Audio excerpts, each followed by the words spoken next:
Пожалуйста.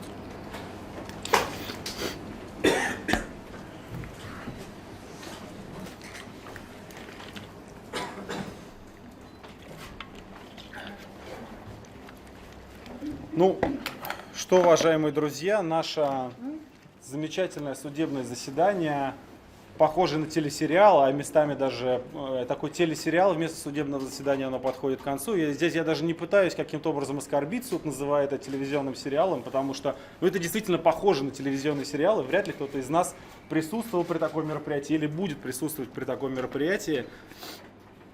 Тем более, что все мы, и я в том числе, отлично понимаю, что одной из главных задач этого процесса было просто, опять же, задача телесериальная.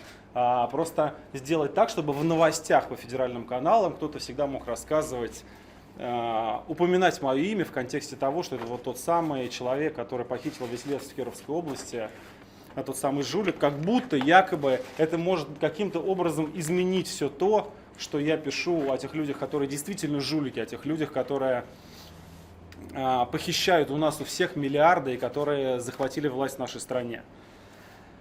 Когда я говорю про сериал, я все сам пытаюсь определить этот жанр. Это скорее комедия или какая-то драма. Наверное, я бы сам более иронично к этому всему относился, если бы здесь не было бы других людей, которые придают все-таки этому всему происходящему характер драмы. И, конечно, в первую очередь я хотел бы сейчас, вот стоя здесь, извиниться перед Петром Офицеровым и его семьей за то, что они должны пройти из-за меня, и они стали такими людьми, которые были совершенно случайным образом схвачены в эти заложники, и сейчас проходят через это все, потому что, нужно же кого-то ко мне прицепить. Нельзя просто так взять и человека посадить за какое-то экономическое преступление. Нужен был предприниматель. Вот этим предпринимателем оказался Петр Офицеров. И я хотел бы обратиться к суду и к обвинению с просто обычной просьбой. Хватит мучить несчастного человека. И хватит мучить его семью. Потому что все отлично понимают, что Офицеров здесь оказался совершенно случайно. То, что его... Просто абсурдно само требование посадить этого человека на 5 лет. Какие 5 лет? Какой 1 000 000 рублей? У него арестовали 1/4 квартиры в Очаково. Вы мало того хотите, что отец, кормилец единственный 5 детей оказался в тюрьме, так вы еще его детей, что ли, хотите высадить на улицу? Поэтому я призываю, даже в рамках, очевидно, политического заказа, политического процесса и так далее, тем не менее, все-таки не делать тех шагов, которые избыточны в рамках этого политического заказа. Офицерова в рамках этого заказа сажать не нужно. Поэтому я призываю всех это помнить. Цель достигается и без этого.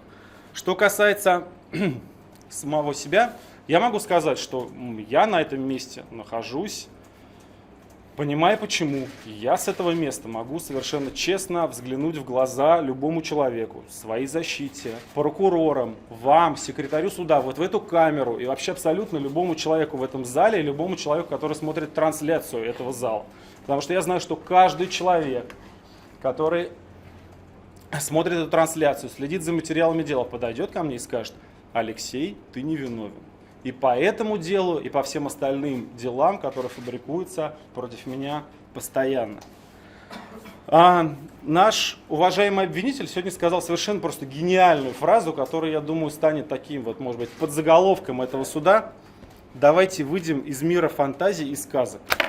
Вот я хотел бы обратиться с этого места к тем, кто заказал этот процесс. Давайте выйдем из мира фантазий и сказок. И если кто-то считает, что я или мои коллеги, мы прекратим ту деятельность, которую мы ведем через этот процесс, или через процессы, которые идут по болотному делу, или другие процессы, которые идут по всей стране, то все глубоко ошибаются. Может быть, кто-то считает, что это не лучшее место для меня, чтобы отсюда ставить условия, грозить, или говорить о каких-то своих планах, то я считаю, что нет. Я считаю, что это лучшее вообще место, которое я могу найти для того, чтобы рассказать о своих планах, для того, чтобы всем погрозить и для того, чтобы поставить свои условия. Значит, я заявляю, что и я, и мои коллеги, мы сделаем все для того, чтобы уничтожить этот феодальный строй, который делается в России.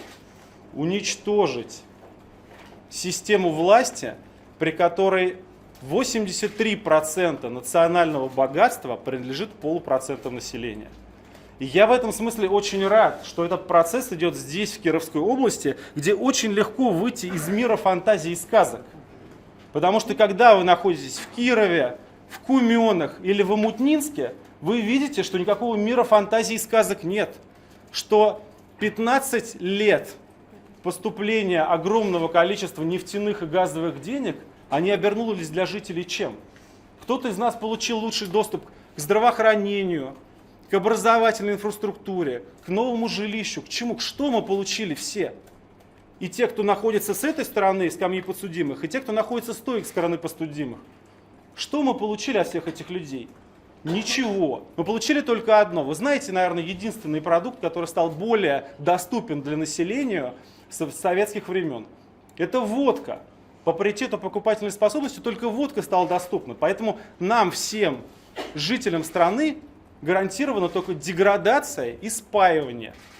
И эти люди, которые строят вот этот свой феодальный строй на том, что они захватили власть, все эти ФСБшные генералы своих детей засунули в банки, все эти депутаты-единороссы отправили кого-то в Швейцарию, все они открыли там иностранные счета, целые поселки в Марбелье принадлежат единороссам, мы будем уничтожать этот феодальный строй, который грабит вас здесь всех. И несмотря на то, что вот вы меня посадили на скамью подсудимых, я и мои коллеги, мы будем вас же защищать, понимаете, от этого всего. Живущих в Омутнинске, в Куменах, в Кирове, в Владивостоке, во всех остальных. Если кто-то считает, что я, услышав вот эти вот 6 лет и угрозу 6 лет, куда-то убегу за границу или спрячусь где-то, очень сильно все ошибаются. Сам от себя я никуда не убегу.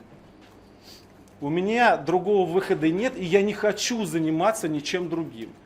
Я хочу заниматься тем, чтобы помогать жителям своей страны, чтобы работать на всех тех людей, которые являются моими согражданами. Я считаю, что ни один из нас не имеет сейчас права на нейтралитет. Ни один из нас не имеет права на то, чтобы уклониться от того, чтобы делать мир лучше. Мы просто не имеем это права, потому что каждый раз, когда кто-то из нас думает, давайте-ка я где-то вот постою в сторонке, и просто все пройдет мимо меня, я подожду, он просто помогает вновь тому отвратительному феодальному строю, который вот сидит как паук в этом Кремле, конкретно 100 семей, которые сосут со всей России, помогает им вновь пускать российский народ, русский народ по пути деградации и спаивания и выволакивать отсюда, вытаскивать все национальные богатства.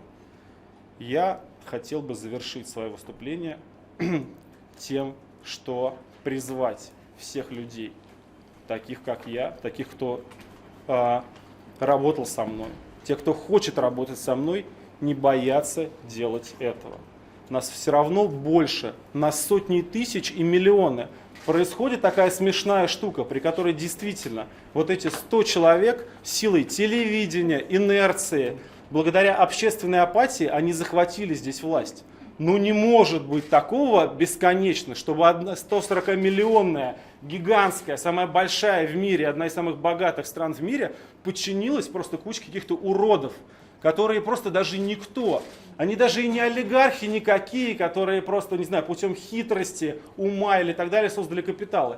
Это просто какие-то ничтожные бывшие комсомольцы, потом они стали демократами, сейчас они стали какими-то патриотами, они захапали все. Это недоразумение. И это недоразумение будет исправлено нашим трудом. Спасибо большое.